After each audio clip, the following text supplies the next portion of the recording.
Dear viewers, welcome back on my channel quick learning with ease. I hope आप सभी बहुत अच्छे होंगे। और आज जो हमारी सेकंड क्लास है उसमें हम पढ़ने वाले हैं इवोल्यूशन ऑफ साइकोलॉजी। देखिए, इससे पहले हमने जो हमारी क्लास थी उसमें हमने साइकोलॉजी के बारे में जाना कि साइकोलॉजी क्या है, और आज हम जानेंगे कि साइकोलॉजी का इवोल्यूशन किस तरीके से हुआ है। ठीक है, देखिए, अगर आप DSSB सुपर टेट या फिर किसी भी टीचिंग एग्जाम की प्रिपरेशन कर रहे हैं तो ये क्लासेस आपके लिए हेल्पफुल ही रहेंगी। वीडियो को स्टार्ट करते हैं बिना देरी के। देखिए, साइकोलॉजी का अगर ये आपसे पूछा जाता है कि जो साइकोलॉजी है इसका डेवलपमेंट कहाँ से हुआ, ये क्वेश्चन एक पूछ लिया जाता है, तो जो साइकोलॉजी है उसका जो डेवलपमेंट है वो वेस्टर्न डेवलपमेंट से स्टार्ट हुआ है। ओके, तो इवोल्यूशन ऑफ साइकोलॉजी में हम सबसे पहले पढ़ते हैं स्कूल ऑफ स्ट्रक्चरलिज्म। तो देखिए, स्ट्रक्चरलिज्म को हम हिंदी में बोलते हैं संरचनावाद। संरचनावाद ने क्या किया? संरचनावाद ने हमेशा से क्या है, माइंड के स्ट्रक्चर को पता करने की कोशिश की। ठीक है, और किस विधि के द्वारा की? तो वो इंट्रोस्पेक्शन विधि के द्वारा माइंड के स्ट्रक्चर को जानने की, कि माइंड किस किस कॉन्स्टिट्यूएंट से, किन किन चीज़ों से मिलके बना है, ये जानने की कोशिश की। ठीक है, तो जो स्ट्रक्चरलिज्म है इसके आइडियाज को ग्रू अप किसने किया? तो वो विल्हम वुंट ने किया, जिन्होंने क्या है, लिप्जिग जर्मनी के अंदर अपनी सबसे पहली साइकोलॉजी लैब 1879 के अंदर खोली। ठीक है, क्या? तो ये क्वेश्चन पूछ लिया जाता है कि विलियम वुंट ने अपनी जो फर्स्ट साइकोलॉजी लैब थी वो किस ईयर में खोली? तो 1879 में खोली। और कहाँ खोली? तो लिप्जिग जर्मनी में खोली। विलियम वुंट को हम फादर ऑफ एक्सपेरिमेंटल साइकोलॉजी भी बोलते हैं। ओके, और अगर आपसे इनकी बुक का नाम पूछ लिया जाता है विलियम वुंट की, तो आप बता सकते हैं principle of psychology, principle of psychological psychology, ये इनकी बुक का नाम है। ओके, अब देखिए, जो विलियम वुंट थे उनके एक स्टूडेंट थे जिनका नाम था E.B. Titchener, Edward Titchener.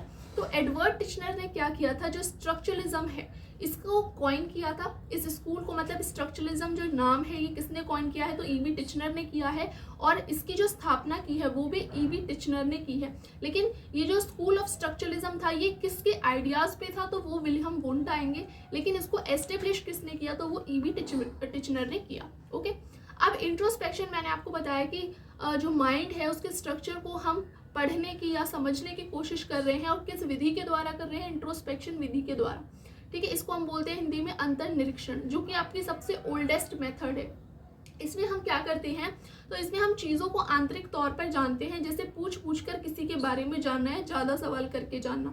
हम क्या है, सामने वाले इंसान, अगर दो लोग बैठे हैं तो अगर हमको किसी के माइंड को रीड करना है, जानना है, तो हम उससे क्या है, ज़्यादा से ज़्यादा उसके एक्सपीरियंस से रिलेटेड क्वेश्चन करेंगे। अब देखिए, ये जो मेथड है ये लेस साइंटिफिक कहा गया। इसका एक क्रिटिक था कि लेस साइंटिफिक था। क्यों था? क्योंकि जो सामने वाला इंसान है वो हमें जो बता रहा है वो ज़रूरी नहीं सही हो, वो सच सच बता रहा हो। ठीक है, ऐसा भी हो सकता है कि वो गलत बता रहा हो। ठीक है, तो हम क्या है, उसकी चीज़ों को, उसके एक्सपीरियंस को ऑब्जर्व नहीं कर सकते, मेजर नहीं कर सकते। इसीलिए क्या है, ये जो स्ट्रक्चरलिज्म था ये लेस साइंटिफिक था। इसके बाद नेक्स्ट आता है आपका फंक्शनलिज्म, जिसको हम हिंदी में बोलते हैं प्रकार्यवाद। अब देखिए, प्रकार्यवाद क्या है? प्रकार्यवाद ने किस पे काम किया? तो इसने फंक्शन ऑफ माइंड पे काम किया। स्ट्रक्चरलिज्म आपका स्ट्रक्चर जानने पे ज़्यादा फोकस करता है, और जो फंक्शनलिज्म है वो आपके माइंड के फंक्शन पे ज़्यादा वर्क करता है, कि जो माइंड है वो क्या है, एनवायरनमेंट से इंटरेक्ट करके क्या फंक्शन करता है, कैसे फंक्शन करता है, इस चीज़ को हम जानेंगे। अब इसकी जो एस्टेब्लिशमेंट है वो किसने की है? तो वो विलियम जेम्स ने की है। अब जैसे कि विलियम वुंट ने अपनी फर्स्ट साइकोलॉजी लैब खोली थी, इसी तरीके से जो विलियम जेम्स है उन्होंने भी साइकोलॉजी लैब इन कैम्ब्रिज, मतलब कैम्ब्रिज के अंदर एक साइकोलॉजी लैब खोली थी विलियम वुंट के कुछ टाइम बाद ही। तो विलियम जेम्स और विलियम वुंट में आप कंफ्यूज मत होइएगा। जो कैम्ब्रिज में खोली गई थी साइकोलॉजी लैब वो विलियम जेम्स ने खोली थी, और जो आपकी psychology of lab Leipzig Germany में खोली थी वो विलियम वुंट ने खोली थी। ठीक है, विलियम वुंट की जो बुक है उनका विलियम जेम्स की जो बुक है उनका नाम है प्रिंसिपल ऑफ साइकोलॉजी, ये आप याद रखिएगा। ठीक है, अब क्या है, इन्होंने consciousness formed core of psychology, इन्होंने ये बताया कि क्या है, जो हमारा कॉन्शियसनेस है, ठीक है, वो क्या है, साइकोलॉजी के कोर को बनाती है। ठीक है, और इस फंक्शनलिज्म के अंदर कौन कौन और लोग आते हैं? तो आप जॉन डीवी का नाम रख सकते हैं, एंजल, इस ही स्कूल ऑफ फंक्शनलिज्म के अंदर आते हैं। उसके बाद हमारा जो इवोल्यूशन होता है, इवोल्यूशन के टर्म में जो आती है वो आती है gestalt psychology. Gestalt psychology, gestalt का मतलब होता है सबसे पहले होल, मतलब संपूर्ण। emerged in Germany as a reaction of structuralism of Wundt। अब ये किसके अगेंस्ट आई थी गेस्टाल्ट साइकोलॉजी? तो ये आई थी स्ट्रक्चरलिज्म के अगेंस्ट। ओके, नेक्स्ट क्या है, इसने फोकस किस पे किया? तो इसका सबसे ज़्यादा गेस्टाल्ट साइकोलॉजी का जो मेन फोकस था वो था एक्सपीरियंस पे। ये एक्सपीरियंस को ही सब कुछ मानते थे। Experience is holistic and it is gestalt. मतलब क्या है, जो एक्सपीरियंस है वही क्या है, होलिस्टिक है, और इसी को हम क्या बोल रहे हैं, गेस्टाल्ट बोल रहे हैं। अब नेक्स्ट जो आती है टर्म में वो है बिहेवियरिज्म। बिहेवियरिज्म मतलब व्यवहारवाद। अब व्यवहारवाद किसने स्टार्ट किया? तो जो इसका ऑफिशियल जो इसका एस्टेब्लिशमेंट है वो 1913 में हुआ, जॉन वॉटसन ने किया। और ये जो जॉन वॉटसन की फेमस लाइन है, इसे आपको पता होनी चाहिए, पूछ ली जाती है कि ये लाइन किसने बोली है? तो मुझे दर्जन भर बच्चे दे दो, मैं उन्हें कुछ भी बना दूंगा। ठीक है, उनका ये था कि बच्चे क्या हैं, जो हम उनके सामने व्यवहार करते हैं, जैसा हम मतलब उनको सिखाते हैं, तो हम उसी तरीके में उनको ढाल सकते हैं। ठीक है, तो ये लाइन किसने बोली थी? तो ये जॉन वॉटसन की लाइन है। अब इन्होंने फोकस किस पे किया? On stimulus and response. ठीक है, तो इन्होंने किस पे फोकस किया कि जैसे स्टाइमुलस बच्चा देखता है या फिर हम देखते हैं, उसके अकॉर्डिंग हम किस तरीके से रिस्पॉन्स करते हैं। तो ये एसआर थ्योरी जो थी उस पर ज़्यादा फोकस किया।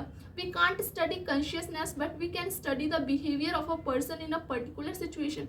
इन्होंने ये कहा कि हम क्या है, ना तो हम माइंड को पढ़ सकते हैं, ठीक है, ना हम उसके स्ट्रक्चर को जान सकते हैं, ना हम उसके फंक्शन को जान सकते हैं, लेकिन क्या है, हम किसी इंसान के व्यवहार को देख के क्या हम पता कर सकते हैं कि हाँ, कि वो क्या सोच रहा है, उसके माइंड के अंदर क्या चल रहा है। Okay, he defined psychology as a study of behaviour और रिस्पॉन्स। उन्होंने क्या कहा, जो साइकोलॉजी है वो स्टडी है बिहेवियर और रिस्पॉन्स की, जो कि हम देख सकते हैं, जिनको हम ऑब्जर्व कर सकते हैं और जिनको हम मेजर कर सकते हैं। ओके, अब इसके अंडर कौन कौन आते हैं? तो स्किनर, पावलव, थॉर्नडाइक, हल, ये सब क्या है, बिहेवियरिज्म के अंडर आते हैं। नेक्स्ट हमारी जो आती है वो आती है साइको एनालिसिस। साइको एनालिसिस हमारी बिहेवियरिज्म के अंदर ही क्या है, ये बिहेवियरिज्म के अंदर ही है साइको एनालिसिस। तो बिहेवियरिज्म में क्या है, एक बहुत जो बड़ा तहलका है वो मचाते हैं सिगमंड फ्रॉइड। ये अपना ही एक क्या है, टर्म लेके आते हैं साइको एनालिसिस, और ये बताते हैं कि जो हमारे माइंड के अंदर या फिर हमारे ब्रेन के अंदर क्या है, जो अनकॉन्शियस माइंड डिज़ायर और कॉन्फ्लिक्ट्स होते हैं, हमारे वो ज़्यादा काम करते हैं। मतलब इनका कहने का मतलब ये था, जो हमारे अनकॉन्शियस माइंड में जो भी डिज़ायर चलती हैं, जो भी कॉन्फ्लिक्ट्स चलते हैं, तो वो क्या है, इंसान को मोटिवेट करते हैं कुछ करने के लिए। ठीक है, तो इन्होंने सेक्सुअल चीज़ों के ऊपर भी बहुत सारी बातें की। ठीक है, और इनकी जो बुक का नाम है वो है इंटरप्रिटेशन ऑफ ड्रीम्स। ठीक है, और इन्होंने 3 मेथड बताए जिससे क्या है, हम अनकॉन्शियस माइंड को रीड कर सकते हैं, स्टडी कर सकते हैं। वो थे free association method, hypnosis and dream interpretation. ये तीनों आपको लर्न होने चाहिए। ठीक है, और इनकी बुक का नाम आपको पता होना चाहिए। इन्होंने ये कहा कि जो भी हमारे अनकॉन्शियस माइंड में जो भी चलता है, जो भी डिज़ायर होते हैं, जो भी इच्छाएं होती हैं, जो भी कॉन्फ्लिक्ट्स होते हैं, उससे क्या है, इंसान ज़्यादा मोटिवेट होता है। तो अभी तक हमने क्या पढ़ा, स्ट्रक्चरलिज्म बात कर रहा था कि हम क्या है, हमारे माइंड की संरचना क्या है। ठीक है, मतलब हम उसके स्ट्रक्चर पे ध्यान दे रहे थे। फंक्शनलिज्म ने उसके फंक्शन पे बात की, माइंड का क्या फंक्शन है। गेस्टाल्ट ने बोला कि नहीं, एक्सपीरियंस ही सब कुछ है। ठीक है, फिर बिहेवियरिज्म बोलता है कि नहीं, हम क्या है, ना तो किसी के माइंड को पढ़ सकते हैं, ना ही हम क्या है, उसके फंक्शन को जान सकते हैं। हम सिर्फ क्या है, उस इंसान के बिहेवियर को या फिर उसके रिस्पॉन्स को देखकर क्या है, हम स्टडी कर सकते हैं। ठीक है, नेक्स्ट हमारी जो आती है वो आती है साइको एनालिसिस। साइको एनालिसिस हमारी बिहेवियरिज्म के अंदर ही क्या है, ये बिहेवियरिज्म के अंदर ही है साइको एनालिसिस। तो बिहेवियरिज्म में क्या है, एक बहुत जो बड़ा तहलका है वो मचाते हैं सिगमंड फ्रॉइड। ये अपना ही एक क्या है, टर्म लेके आते हैं साइको एनालिसिस, और ये बताते हैं कि जो हमारे माइंड के अंदर या फिर हमारे ब्रेन के अंदर क्या है, जो अनकॉन्शियस माइंड डिज़ायर और कॉन्फ्लिक्ट्स होते हैं, हमारे वो ज़्यादा काम करते हैं। मतलब इनका कहने का मतलब ये था, जो हमारे अनकॉन्शियस माइंड में जो भी डिज़ायर चलती हैं, जो भी कॉन्फ्लिक्ट्स चलते हैं, तो वो क्या है, इंसान को मोटिवेट करते हैं कुछ करने के लिए। ठीक है, तो इन्होंने सेक्सुअल चीज़ों के ऊपर भी बहुत सारी बातें की। ठीक है, और इनकी जो बुक का नाम है वो है इंटरप्रिटेशन ऑफ ड्रीम्स। ठीक है, और इन्होंने 3 मेथड बताए जिससे क्या है, हम अनकॉन्शियस माइंड को रीड कर सकते हैं, स्टडी कर सकते हैं। वो थे free association method, hypnosis and dream interpretation. ये तीनों आपको लर्न होने चाहिए। ठीक है। और इनके बुक का नाम आपको पता होना चाहिए। इन्होंने ये कहा कि जो भी हमारे अनकॉन्शियस माइंड में जो भी चलता है, जो भी डिज़ायर होते हैं, जो भी इच्छाएं होती हैं, जो भी कॉन्फ्लिक्ट्स होते हैं, उससे क्या है इंसान ज़्यादा मोटिवेट होता है। तो अभी तक हमने क्या पढ़ा, स्ट्रक्चरलिज्म बात कर रहा था कि हम क्या है, हमारे माइंड की संरचना क्या है, ठीक है, मतलब हम उसके स्ट्रक्चर पे ध्यान दे रहे थे। फंक्शनलिज्म ने उसके फंक्शन पे बात की, माइंड का क्या फंक्शन है। गेस्टाल्ट ने बोला कि नहीं, एक्सपीरियंस ही सब कुछ है, ठीक है। फिर बिहेवियरिज्म बोलता है कि नहीं, हम क्या है ना तो किसी के माइंड को पढ़ सकते हैं, ना ही हम क्या है उसके फंक्शन को जान सकते हैं। हम सिर्फ क्या है उस इंसान के बिहेवियर को या फिर उसके रिस्पॉन्स को देखकर क्या है हम स्टडी कर सकते हैं, ठीक है। फिर साइको एनालिसिस, मतलब जो सिगमंड फ्रॉइड ने बोला, उन्होंने बोला कि नहीं, जो भी इंसान का अगर हमको व्यवहार को देखना है तो जो उसके अनकॉन्शियस माइंड में जो भी चीज़ें चलती हैं, जो भी कॉन्फ्लिक्ट्स चलते हैं, तो क्या है वो उन्हीं के अकॉर्डिंग क्या है वर्क करता है। ओके, तो ये उन्होंने साइको एनालिसिस में बताया। अब हम इसके बाद नेक्स्ट देख लेते हैं ह्यूमैनिज्म। तो देखिए, ह्यूमैनिज्म जो था उसने क्या है फ्री विल के ऊपर ज़्यादा फोकस किया। फ्री विल का मीनिंग यहाँ पे क्या है, तो देखिए फ्री विल का मतलब है कि जब मनुष्य को बंधन रहित करेंगे तब हम उसके व्यवहार को सही तरीके से पहचान पाएंगे।